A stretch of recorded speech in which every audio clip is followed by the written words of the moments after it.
Hello and welcome back, or maybe welcome if this is the first time that you've found me. This podcast used to be called Seeking Simplicity, and I loved that name because when I started it, it reflected the season that I was in and exactly what I needed. I was navigating grief of losing my dad. I just hit perimenopause. I was moving house, and I had a very difficult and estranged relationship with my 21-year-old daughter. And I found myself literally seeking simplicity. I knew in my body what I craved was a slower pace, less pressure, certainly less noise. And I needed space to just be with whatever I was in. That's all I knew. I didn't know what I wanted or where, what I was moving away from or what I was moving away to. I just needed to be with it rather than resisting it. And I've had a lot of conversations since with so many women who have told me as well that they sometimes just feel that they need room to breathe. This burning desire to simplify their crazy world, to stop feeling like they need to constantly do more, to prove more, to just always be busy, like they needed that space. And whilst all of that still 100% matters, it's now part of a bigger vision. My season over the last few years has shifted, and I realize that the women that I work with, women who have businesses that they genuinely care about, that are building incredible things, their seasons are going to ebb and flow too, because that's what life is like, isn't it? So seeking simplicity is only part of the story.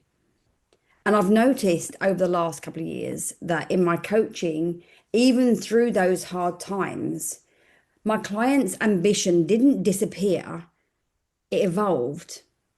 And sometimes that meant like it took a back seat. Sometimes it changed shape, but their ambition is still fundamentally part of who they are. They don't want to shrink away. They rather want to claim power back in a new way. I work with women who care deeply about their life experience. They want success, they want freedom, they want independent wealth, and they actually really want to enjoy their lives while they build it. And that felt very different for me because the conversation isn't really just about simplifying everything until it feels tidy and manageable, because sometimes life isn't tidy, it's messy, it's painful, it's hard. And business is often exactly the same. It would be great if it was tidy and wrapped up in a neat bow, but often it's not. And that's what I coach my clients to manage. There will be times when you're building something exciting and then you get blindsided, like someone takes your legs out from underneath you. Maybe you'll be dealing with grief like I was, or looking after elderly parents.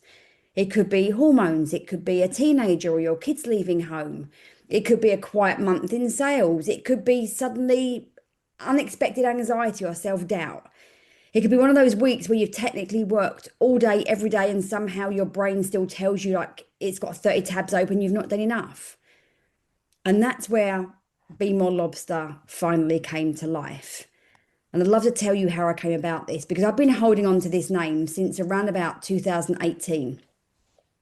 I don't know how I came across this first video, but I came across a video on YouTube, and if you just put into the search tab Rabbi and Lobster, you'll be able to watch this 90-second clip.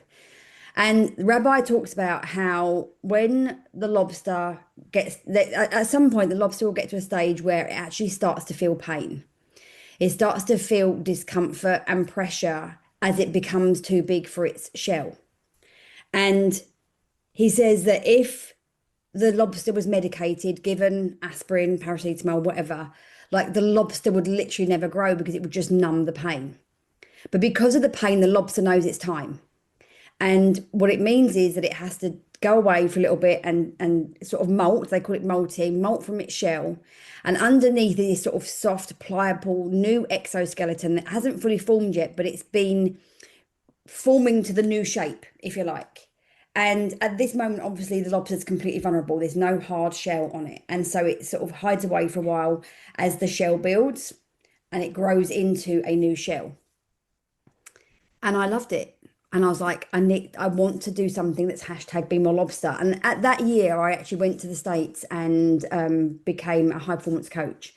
And I remember having a few conversations with people and saying to them, like, this is like something that I want to use. And they were like, oh my God, I love that. I love that analogy. Because the discomfort is the reason that the lobster grows. It's not proof that it's broken. It's the stretch. It's the stretch that is part of the process. It's stretch that is the journey. And honestly, I think that women in business need a reminder of that more than ever. In fact, I think maybe society needs that more than ever. But anyway, that's a segue. Because so often we feel discomfort and instantly make it mean that something's gone wrong.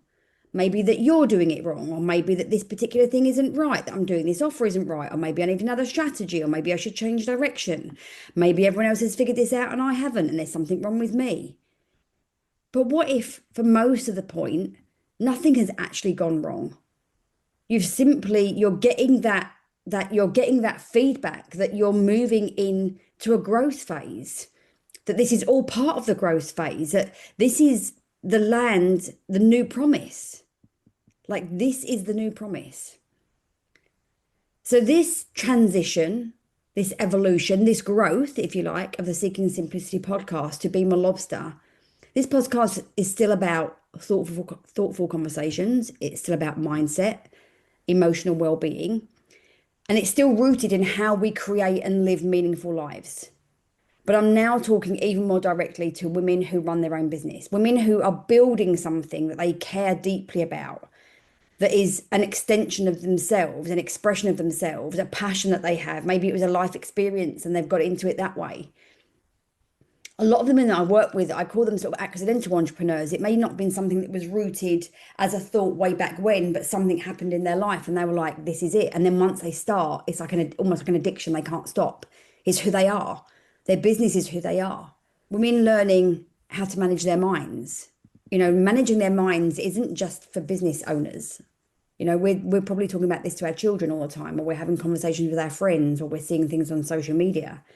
Because I do coaching, obviously, it's the massive part, the biggest part of what I do is managing our minds.